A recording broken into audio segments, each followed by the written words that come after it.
ফ্ৰেণ্ডসকল, বহুতো প্ৰাৰ্থীয়ে ইতিমধ্যে জানিব বিচাৰিছে যে নিউজ ডিএলএডক লৈ শেহতীয়া খবৰ কি।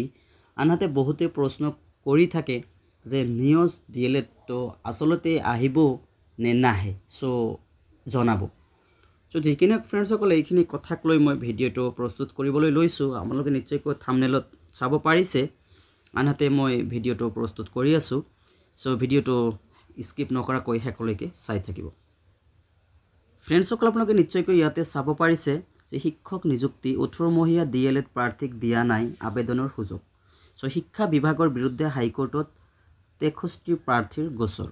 হয় ফ্ৰেণ্ডসকল, আমি সকলোৱে ক'ব পাৰোঁ বা জানিছোঁৱেই ক'ব পাৰোঁ যে আমি কিছুদিন আগতে দেখা পাইছিলোঁ যে 63 গৰাকী কেণ্ডিডেটছে ইতিমধ্যে তেখেতসকলৰ যি অধিকাৰ সেই অধিকাৰ পোৱাৰ বাবে প্ৰয়াস কৰিছে বা ন্যায়ালয়ত গৈ কেছ দাখিল কৰিছে।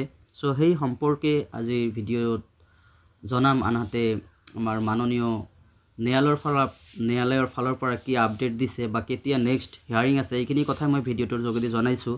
সো ইয়াতে চাব পাৰিছে যে প্ৰতিদিন সংবাদ 3 ফেব্ৰুৱাৰী প্ৰাথমিক শিক্ষকৰ নিযুক্তি প্ৰক্ৰিয়াত 18 মহীয়া ডিএলএড উত্তীৰ্ণক আবেদনৰ সুযোগ নিদিয়াক লৈ 63 গৰাকীকৈ প্ৰাৰ্থী ন্যায়ালয়ৰ দ্বাৰস্থ হৈছে।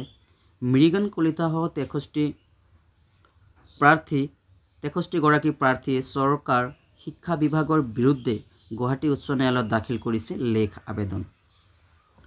সো হয়, আমাৰ নিউজ ডিএলএড প্ৰাৰ্থীৰ ফালৰ পৰা 63 গৰাকী প্ৰাৰ্থীয়ে কেছ কৰিছে।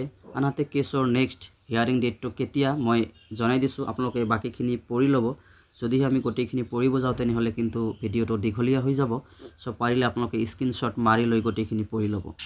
সো মই কৈছোঁ ইয়াতে যে কিন্তু গুচৰীয়া আৰু চৰকাৰী পক্ষৰ অধিবক্তাৰ যুক্তি শুনাৰ অন্তত আদালতে কোনো অন্তৱৰ্তীকালীন নিৰ্দেশনা প্ৰদান নকৰিলে।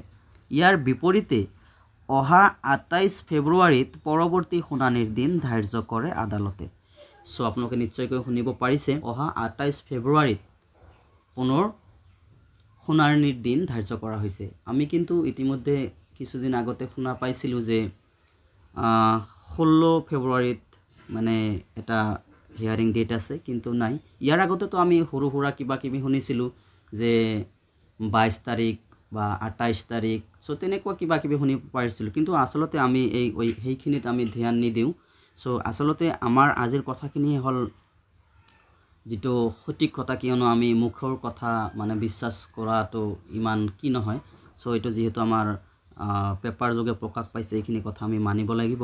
সো আপোনালোকৰ নেক্সট যিটো হিয়াৰিং ডেট আছে এইটো 28 ফেব্ৰুৱাৰীত। আনহাতে পৰৱৰ্তী সময়ত কি হয় সেয়া লক্ষণীয় হ'ব। সো ভিডিঅ'টো মূল বিষয়বস্তু এইখিনি আছিলে। তো যদিহে ভাল পাইছে তেনেহ'লে লাইক কৰিব আৰু পাৰিলে চেনেলটো ছাবস্ক্ৰাইব কৰিবলৈ নাপাহৰিব।